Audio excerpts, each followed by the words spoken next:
因为其实现在很多人希望我唱到小巨蛋去啦。但是小巨蛋光是场地费也非常的高，那如果用公益的为名去唱到小巨蛋，不知道有没有机会，可能要找中小团体。那小巨蛋的场地也非常的大，那我们也希望，当然如果能够唱进小巨蛋，那是人生的创举，因为周杰伦都唱不进去，我可以唱进去，周杰伦可能会吐血。但是到底要在什么样的地方？包括我们南港也有北部流行音乐中心，那它也可以容纳将近6000人以上哦，那也是一个很好的地方。那当然我们希望能够尽量满足大家的需求，然后想听的人都能够来，那挤爆这个演唱会的场地，让大家知道有多少人想要听。是服务处收到不少电话，就是说针对你的演唱会反应还蛮两极。对啦，因为最近也是有人打电话来抗议说唱歌真的很难听，然后说千万不要唱。那我不知道他是真心还是开玩笑，可是因为他又打服务处又打议会，那我觉得可能有人真的觉得难听，可是很多年轻人或是我们在拜票的过程、谢票的过程，也是很多人说很关心我们演唱会什么时候要开，很想来听。所以就算接到这种就是反应比较极端的这种电话，还是确定会办这场。应该是会办啊，除非这个就是抗议电话这个如雪片般飞来。但目前为止，其实有来打电话抗议的也不多啦，少数。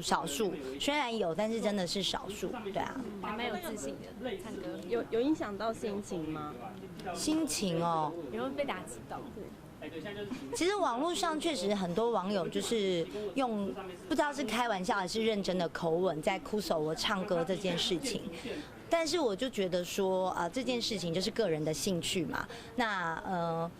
兴趣能不能把它变成一个让大家喜欢的事，那不一定。但是总是有人就是喜欢，因为不管这个美丑或是歌声，其实有时候都是一种很主观的事情。有人不喜欢，但有人喜欢。音乐这种东西其实是没有什么客观的标准，对，所以我就觉得说，就唱给喜欢的人听就好了。